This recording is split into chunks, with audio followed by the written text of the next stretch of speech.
اللہ رب العزت کی بارگاہ میں دعا کروں کہ خالق کائنات آقا میرا آنا مل بیٹھنا اپنے بارگاہ میں اس کا سختی کو ختم کر کے صرف ماسٹر پہ چلتا ہے. جیسا کہ آپ نے قبلہ علامہ علی حسن صاحب کی زبان سے سنا کہ آج ہم سود کے موضوع پہ چند ایک چیزیں پڑھنے کی کوشش کریں گے. سامعین محترم، ہم اپنے معاشرے کے اندر دیکھیں آج خالق کی دی ہوئی کئی نعمتیں ہزار نعمتیں ہونے کے باوجود بھی بہترین کو گھر بھی دیتا ہے، رہائش بھی دیتا ہے، کھانے پینے کو ہر چیز فرنش روم ہے. اس کے باوجود انسان کے دل سے ایک بے چینی سی، ایک خوف سا، بے سکونی سی کی کیفیت ہر وقت بنی رہتی ہے. کئی چیزیں ایسی ہیں ہم اپنے معاشرے میں دیکھیں کہ ہر وقت ہی آزاد بیزار اپنی طبیعت میں پریشان نظر آتا ہے. کئی بندے اپنی اولاد کا شکوہ کرتے ہیں کہ علامہ صاحب ہماری اولاد ہماری فرما بردار ہے. نماز پڑھتے ہیں، نماز کے اندر بھی سکون نہیں ملتا. قرآن پڑھتے ہیں، قرآن بھی سکون نہیں دیتا. ورد وظیفے کرتے ہیں، ورد وظیفے بھی سکون نہیں دیتے. یہ ساری چیزیں نماز میں کھڑے ہوتے ہیں تو دنیا جہان کے خیالات ہمارا پیچھے ہی نہیں چھوڑتے. اولاد ہے، اولاد فرما بردار نہیں، دو بھائیوں کے درمیان آپس میں کہیں بھی محبت کا جذبہ نظر نہیں آتا.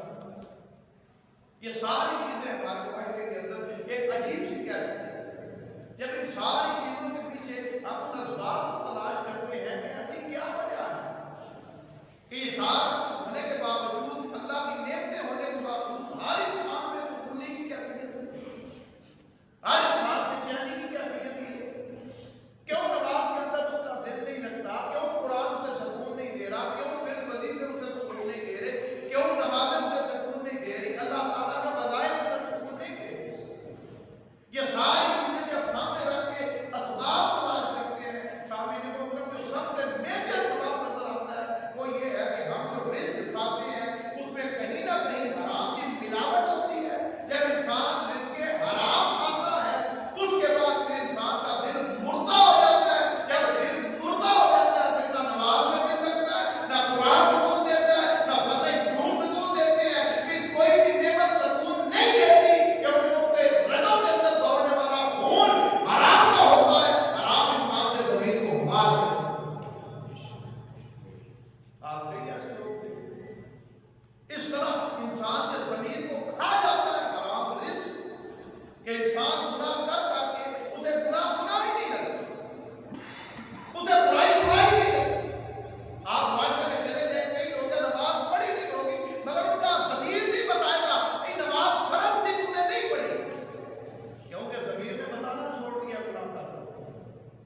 آپ ایسے معاشرے میں کئی چیزیں ملاوٹ کرنے والوں کو دیکھ لیں، صبح شام کرتے ہوں گے مگر ان کا ضمیر ملامت نہیں کرے گا تم گناہ کر رہے ہو.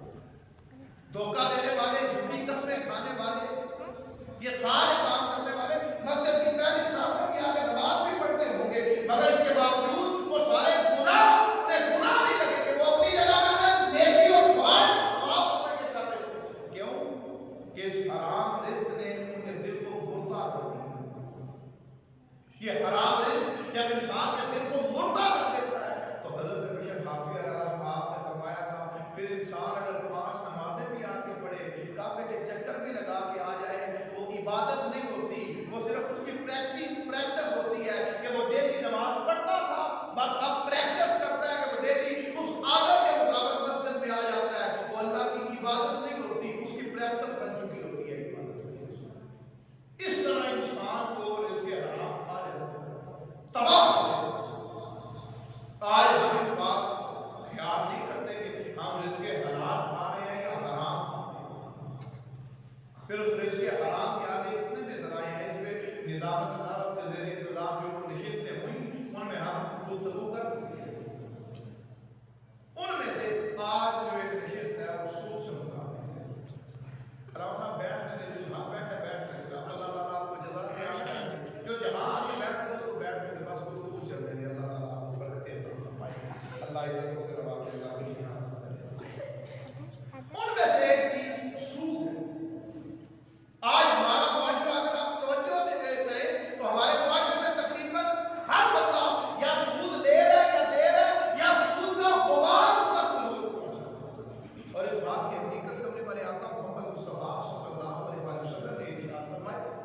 حضرت ابو ہریرہ روایت بیان کرتے ہیں کملی والے آقا نے فرمایا ایک زمانہ وہ آئے گا کہ جب ہر بندہ سود کھائے گا.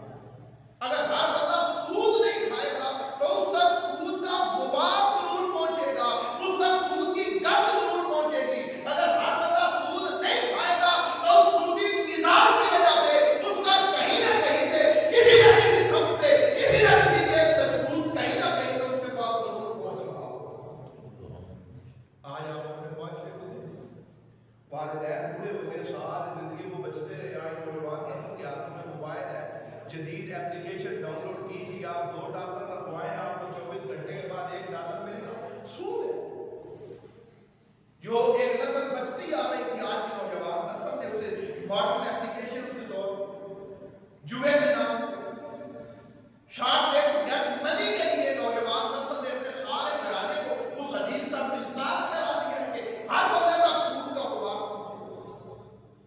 آج ہم معاشرے کے لیے تیار, اس میں دو طبقے ہیں, ایک طبقہ انتہا ادھر کھڑا ہے, ایک طبقہ ادھر کھڑا ہے. ادھر والے ہر چیز کو, سود کو, جو بھی ہے نیا لباس پہنا کے خوبصورت بنا کے لوگوں کے سامنے پیش کرتے ہیں, جی نہیں یہ سود نہیں ہے, اور ہر سودی چیز کو لوگوں کو کھلایا جا رہا ہے. اور دوسری طرف ایک طبقہ وہ کھڑا ہے کہ جو ہر چیز کو سود میں کے کھاتے میں ڈال دیتا ہے, جو سود نہیں ہے اسے بھی سود بنا کے لوگوں کے سامنے حرام قرار دیا ہے. ایک سود بھی آسانی سے کھلائے جاتے ہیں, ایک سود کو, اور جو سود نہیں ہے ہر دفعے کو حرام قرار دے کے لوگوں کو کھلائے جا رہے ہیں. تو اس میں سامنے محترم اعتدال کا راستہ سود کے بارے میں جو اسلام نے دیا ہے اس پہ ہمارا کنسیپٹ کلیئر نہیں ہوگا کہ سود ہے کیا, اس کے بارے میں کیا. تو سب سے پہلے سود کی ڈیفینیشن جان لیں. کسی بھی چیز کے بارے میں جاننے کے لیے بنیادی چیز اس کی ڈیفینیشن ہوتی ہے کہ یہ ہے کیا. اس پہ آپ قرآن کی آیات سمجھ لیں, اس پہ آپ احادیث سمجھ لیں, سارے احکام پڑھ لیں. اگر آپ کو نماز کا پتہ ہی نہیں کہ کیا ہے, کس طرح پڑھنی ہے.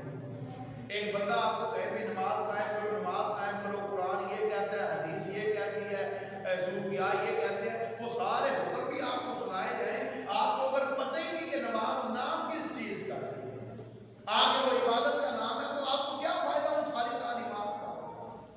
تو سب سے پہلے بیسک یہ ضروری ہے کہ ہم سود کو تو سمجھے سود ہے کیا, اس کی ڈیفینیشن کیا ہے. اگلے احکام تو بات نہیں.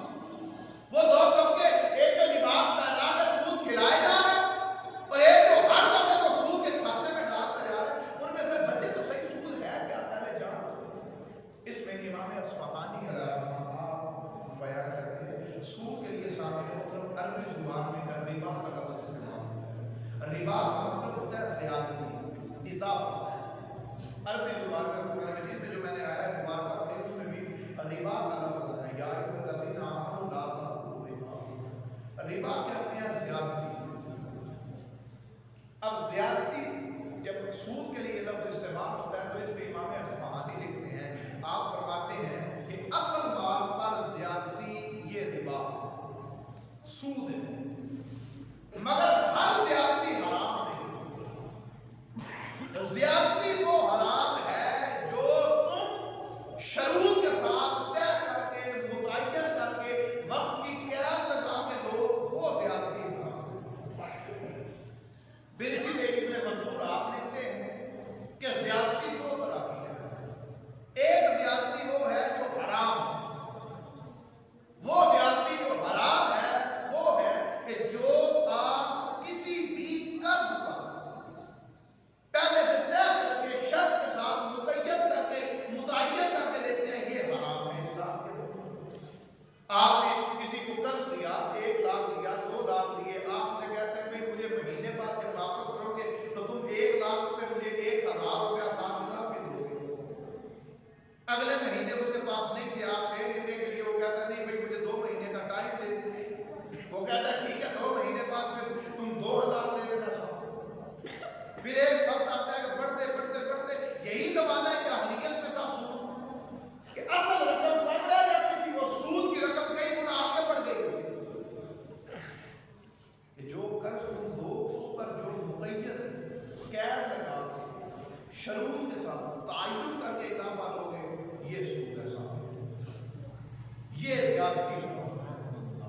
اس کے بعد دوسری زیادتی ہے جو حرام نہیں ہے، وہ یہ ہے کہ آپ جب مقروض تھے، آپ نے قرض لیا، آپ قرض دینے کے لیے گئے، اب آپ جب قرض واپس کر رہے ہیں، مدت پوری ہو گئی، آپ سے کہتے ہیں بھائی اس وقت میرے حالات تنگ تھے، تو نے میری مدد کی تھی، یہ 50,000 روپیہ تو نے مجھے دیا تھا، یہ 50,000 تیرا واپس کر دیا، اب آپ خوشی سے اپنے طور پر اسے کہتے ہیں کہ یار تو نے میری مشکل حالات میں مدد کی تھی، آج میرے پاس رزق وافر ہے، یہ 5,000 میری طرف سے اضافہ رکھ لے، تحفہ رکھ لے، ہبہ کر دے، تو اسلام اس زیادتی کو سود نہیں کہتا۔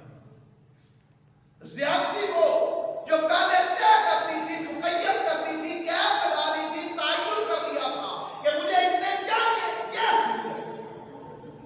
اگر طے نہیں کیا، جب قرض واپس کرنے آئے وہ تحفہ دے دیا تو یہ سود نہیں۔ اس کی بڑی سادہ سی مثال ہے کہ آپ شادی بیاہ میں جاتے ہوئے وہ نیوندرا وغیرہ ڈالتے ہوئے وہ دیتے ہیں نا برتن شرطن، اس برتن میں آپ گئے کسی گھر میں، آپ نے 500,000 روپے برتن کی، برتن کرنے کے بعد آپ واپس آ گئے، پھر کبھی اگر آپ نے اس گھر کو، اس بندے کو فنکشن پہ بلانا ہوا، بلا لیا، نہ بھی بلائے تو کوئی نہیں، اگر آپ نے بلا لیا، اب وہ آپ کے پاس آتا ہے تو وہ دیکھتا ہے یار اس نے مجھے 500 روپیہ دیا تھا، آپ اسے اس کا 500 دے کے کہتے ہیں یار یہ 500 میرا اضافہ صاف کر دو، یہ میری طرف سے اور رکھ دو، تو یہ جو آپ نے اضافہ کیا ہے یہ سود ہے، یہ زیادتی سود ہے۔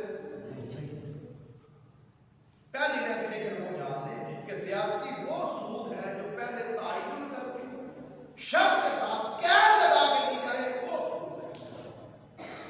اب اس سود کے بارے میں امام اصفہانی، امام جزری، امام فخر الدین رازی، امام جساس، کئی امام ابن کثیر نے بدایہ و نہایہ میں سود، کئی ائمہ نے اس میں لکھا ہے۔ اب اس سود کی دو اقسام میں شامل ہو، یہ 3-4 چیزیں بنیادی ہیں، ابتدائی، یہ سمجھنے کی ضرورت ہے، یہاں سے ہی ہمارا کنسیپٹ کلیئر نہ ہو تو پھر ہم ایک اندھیرے میں بھٹکتے رہتے ہیں۔ سود سے بتا ایک یہ کہ سود وہ ہے جو آپ پہلے طے شدہ طے کر کے قید لگا کے اضافہ لے وہ سود ہے،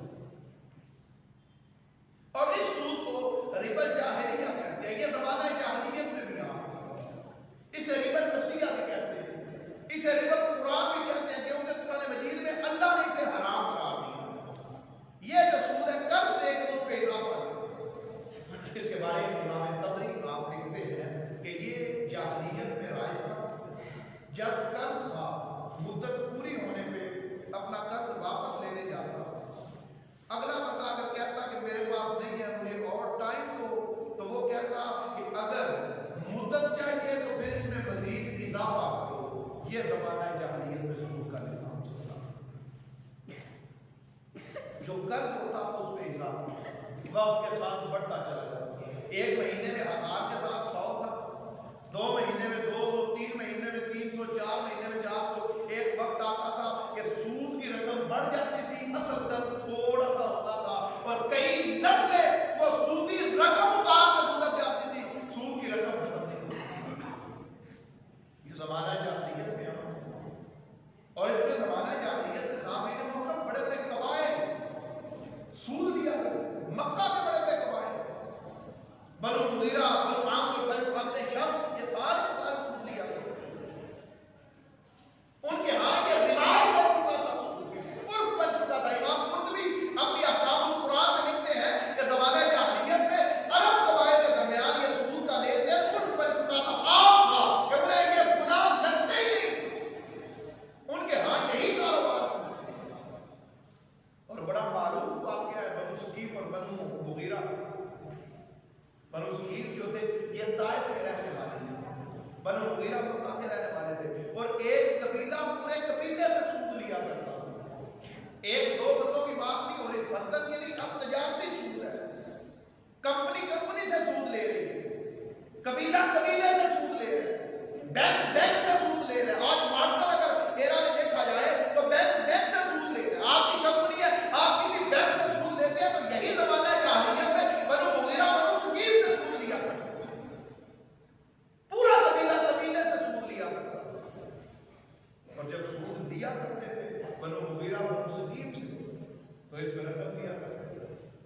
اب جب اسلام قبول کر لیا دونوں قبیلوں نے فتح مکہ کے بعد طائف والوں نے بھی اور مکہ والوں نے بھی، اب وہ سود کی رقم کچھ باقی تھی، تو بنو مغیرہ سے بنو سکیف نے ڈیمانڈ کی کہ ہمارے وہ پیسے جو ہیں وہ واپس کرو۔ تو اب دونوں قبیلے چونکہ مسلمان ہو چکے تھے تو وہ ذہن میں تھا کہ اسلام کے اس کنسیپٹ پہ یہ بتا رہا ہے کہ یہ نہیں دیتا، تو اب کیا کیا جائے؟ تو اب دونوں قبیلے قبلی والے محمد مصطفیٰ صلی اللہ علیہ وسلم آپ کی بارگاہ میں آئے۔ یہاں جب معاملہ قبلی والے آقا کی بارگاہ میں آیا تو اللہ نے آسمان سے آیت نازل کر دی، یا ایھا الذین آمنوا اتقوا اللہ وذروا ما بقی من الربا ان کنتم مؤمنین، اے ایمان والو اللہ سے ڈرو اور جو کچھ سود بقایا ہے اسے چھوڑ دو اگر تم ایمان رکھتے ہو۔ یہاں زمانہ جاہلیت کے وہ سارے رواج اللہ نے ختم منع۔ بنو سکیف اور بنو مغیرہ کے اس معاملے پہ یہ آیت نازل ہوئی، اللہ نے منع۔ یہ زمانہ جاہلیت میں جو سود تھا لینے دینے کا، پیسے دے کے قرض اس پر بعد میں اضافہ لینا، ایک یہ سود ہے، اسے ربا نسیہ، ربا جاہلیہ، ربا قرآن کہتے ہیں۔ سارے لوگ ایک سود یہ ہے، ایک سود اور ہے جسے ربا فضل کہتے ہیں یا ربا حدیث کہتے ہیں۔ اس کو قبلی والے آقا محمد مصطفیٰ صلی اللہ علیہ وسلم نے احادیث میں حرام قرار دیا، تو اسے ربا حدیث بھی کہتے ہیں۔ ایک وہ ہے ڈیفینیشن ذہن میں بتا کے، اور اس کے علاوہ سود کی اور کوئی ڈیفینیشن نہیں ہوگی کہ اس میں اور اضافہ کیا جائے۔ جتنی بھی تعریفات آپ دیکھیں گے انہی کے گرد آپ کو گھومتے نظر آئیں گے۔ ایک سود یہ ہے کہ آپ قرض دیں، قرض پر تعین کر کے اضافہ لیں تو یہ سود، اور دوسرا سود یہ ہے جو آپ بیان کر رہے ہیں، اس کے علاوہ سود اور کوئی نہیں۔ یہ سود ہے کہ جو ہم جنس اشیاء کے تبادلے پر ہم زیادتی کرتے ہیں۔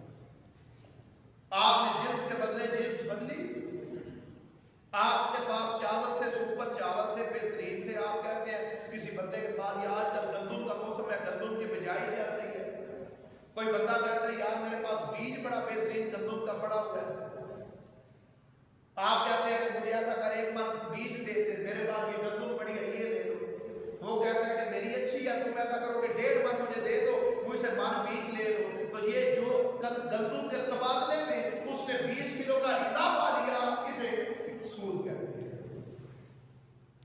ایک سود وہ ہے جو قرض پر اضافہ، ایک سود وہ ہے جو جنس کے تبادلے کے درمیان آپ اضافہ کریں۔ اس کے بارے میں اپنے والے آقا نے ارشاد فرمایا، حضرت حسین خدری رضی اللہ تعالیٰ عنہ آپ روایت بیان کرتے ہیں، امام مسلم نے نقل کیا ہے، فرمایا الذھب بالذھب، سونے کے بدلے سونا، والفضہ بالفضہ، چاندی کے بدلے چاندی، والبر بالبر، گیہوں کے بدلے گیہوں، والشعیر بالشعیر، جو کے بدلے جو، والتمر بالتمر، کھجور کے بدلے کھجور، والملح بالملح، نمک کے بدلے نمک، مثلا بمثلی، سواء بسواء، یدا بیدی، ہاتھوں ہاتھ لیتے ہوئے، تبادلہ کرتے ہوئے، برابر برابر ہو، فمن زیادہ ابس کا زیادہ فقط اربا، فرمایا جس نے کوئی بھی چیز، یہ 6 چیزیں آقا نے مثالیں بیان کر دی اور آگے یہ قانون دے دیا کہ کوئی بھی بندہ جنس لیتے ہوئے، تبادلہ کرتے ہوئے ایک جنس میں اضافہ کر دے، کملی والے آقا نے فرمایا یہ سود ہے، حرام ہے۔ ایک وہ سود ہے جو آپ نے قرض میں، دوسرا یہ سود ہے کہ آپ جنس بدل، اور اس کی بڑی سادہ سی مثال آپ اگر دیکھنا چاہیں تو یہ عید کے موسم آ جائے یا شادیوں کے موسم آ جائے تو آپ بینک میں جاتے ہیں، وہاں پہ نئے نوٹ لینے کے لیے، گڈی لینے کے لیے وہ آپ سے 1200 1100 1300 روپے لیتے ہیں اور بدلے میں آپ کو 1000 کی ایک نئی گڈی دے دیتے ہیں۔ آپ یدم بیادی، ہاتھوں ہاتھ لے رہے، جنس دونوں کی ایک تھی، نوٹ تھے، تو جو آپ نے 1200 دے کے 1000 لیا تو یہ سود ہے۔ جنس کے بدلے جنس، تبادلہ کرتے ہوئے اضافہ کیا، کوئی بھی ایسی چیز۔ اب یہ 2 چیزیں سود میں میں سامنے اس سے ہٹ کے باقی کوئی جدت سے بھی لے کے آئے، اس کو کوئی لباس میں لانا چاہے یا اس سے نکالنا چاہے، چیزیں یہی دو صورت ہیں. ایک آپ نے قرض دیا، اس قرض پر آپ نے اضافہ کیا. آپ بینک کے اندر پیسے رکھوا دیتے ہیں، بینک آپ کو منتھلی دے رہا ہے، بینک نے بتا دیا ہم آپ لاکھ کے پیچھے 1100 دیں گے، 1200 دیں گے، منتھ بھی بتا دیا 1 مہینے بعد ملے گا تو سود ہے. آپ سیونگ اکاؤنٹ میں اگر پیسے رکھوا کے دے رہے ہیں تو سود ہے. قرض دیا، قرض پہ آپ دے رہے ہیں تو سود ہے. دوسرا یہ ہے کہ اگر آپ ایک جنس کو تبدیل کر رہے ہیں تو اس پہ اضافہ دے رہے ہیں. اب اس سود پر اللہ رب العزت نے قرآن مجید فرقان حمید میں چند احکام نازل کیے. سود ایک ایسی قباحت، ایک ایسی لعنت تھی سامعین محترم کہ جو نسل در نسل انسانیت کو جکڑے ہوئے تباہ کر رہی تھی. معاشی نظام کھوکھلا کر دیا، انسان کو غلامی کی زنجیروں میں جکڑتی چلی جا رہی تھی. لوگ نسل در نسل ایک سود اتارنے کے لیے اپنی قربانی دے دیا کرتے تھے، مگر سود اترتا نہیں تھا. اور اس کی جڑیں حضرت ابراہیم علیہ السلام کے دور سے جاتے کہ وہاں سے سود چلتا. قرآن کو اللہ رب العزت نے حضرت موسیٰ علیہ السلام کی قوم کا واقعہ بیان کیا ہے. اس کی جڑیں اس سے پہلے، سود اس سے پہلے کا چل رہا. اللہ رب العزت نے اس کو پھر ایک ہی حکم میں منع نہیں کیا، حرام قرار نہیں دیا. اللہ تعالیٰ نے تدریجاً اس کو حرام قرار دیا تاکہ لوگ اس کی اہمیت کو جانتے ہوئے آہستہ آہستہ اس سے پیچھے ہٹیں. پہلے مرحلے میں اللہ رب العزت نے اس کے بارے میں قرآن مجید میں حکم نازل فرمایا، وہ سورہ روم آیت نمبر 39. اللہ رب العزت نے فرمایا کہ تم سود کا لین دین کرتے ہو، یہ در حقیقت تمہارے لیے نفع مند نہیں ہے، فائدہ نہیں ہے. اب سود ظاہری ہم دیکھیں سامنے محترم کو ہمیں لگتا ہے کہ اضافہ پرافٹ آ رہا ہے. ہم نے کسی بینک کے اندر اگر 1000 روپیہ رکھوایا ہے تو اس پہ مہینے بعد اگر ہم کو 100 روپیہ مل رہا ہے تو ہم سمجھتے ہیں کہ یہ ہم پہ پرافٹ آ رہی ہے، منافع ہمارے پیسے بڑھ رہے ہیں. ہم کسی کو قرض دے کر اگر اس پر لے رہے ہیں تو ہم سمجھتے ہیں کہ یہ پرافٹ ہے، ہمارا پیسہ بڑھ رہا ہے. مگر ایک قرض یہ ہے جو آپ دے رہے ہیں اور اس پر اضافہ دے رہے ہیں، آپ کی نظر میں یہ اضافہ بڑھ رہا ہے. اور دوسری طرف ایک قرض وہ ہے کہ جو اللہ فرماتا ہے کہ میری رضا کے لیے، اللہ فرماتا ہے کہ میری رضا کے لیے. جب خالق کائنات فرما رہا ہے کہ میری رضا کے لیے تو وہ قرض حسنہ ہے. ایک قرض یہ ہے کہ جو تم دے رہے ہو اس میں سود لے رہے ہو، آپ کی نظر میں اس میں اضافہ. اور ایک سود، ایک قرض وہ ہے جو تم اللہ کی رضا کے لیے قرض حسنہ دے رہے ہو، وہ آپ کے ہاتھ میں سے جا رہا ہے، زکات جا رہی ہے، خیرات جا رہی ہے. خالق کائنات ہماری جمع تفریق کے مطابق سود آ رہا ہے، زکات کم کر رہی ہے ہمارے مال کو، لیکن خالق فرماتا ہے نہیں. اللہ رب العزت نے فرمایا وما آتیتم من ربا لیربو فی اموال الناس فلا یربو فی الاموال. یہ تمہیں لگتا ہے نا کہ تم سود دو گے اور لوگوں کے مال کے ساتھ مل کر بڑھ جائے گا، تو در حقیقت یہ اللہ کے پاس سود بڑھتا نہیں ہے، یہ کم ہوتا ہے، برکت ختم ہو جاتی ہے، نفع ختم ہو جاتا ہے. اور پھر اس کے بعد جو تم اللہ کے راستے میں دیتے ہیں، خالق فرماتا ہے وما آتیتم من زکات تریدون وجہ اللہ فاولئک هم المضعفون. اللہ فرماتا ہے جب تم اللہ کی رضا کے لیے قرض حسنہ دیتے ہو، زکات دیتے ہو، صدقات دیتے ہو، کوئی غریب آ گیا تھا، تم نے اسے سود میں قرض دینا تھا، تم اسے کہتے ہو کہ نہیں تجھے اللہ کی رضا کے لیے قرض دے رہا ہوں. خالق فرماتا ہے سود ملے گا نہیں، جو اللہ کے راستے میں قرض دو گے، خالق فرماتا ہے میں کئی گنا بڑھا کے تمہیں واپس دوں گا. اور سورہ حدید میں اللہ نے فرمایا من ذا الذی یقرض اللہ قرضا حسنا، کہ جو اللہ کو قرض حسنہ دے فیضاعف لہ ولہ اجر کریم، اللہ اسے کئی گنا بڑھا کے دے گا. اور پھر ہمارے ہاں سود کی شرح ہوتی ہے، آپ نے قرض دیا، بینک میں قرض رکھوایا، بینک آپ کو مہینے بعد 10% 12% دے دے، 13%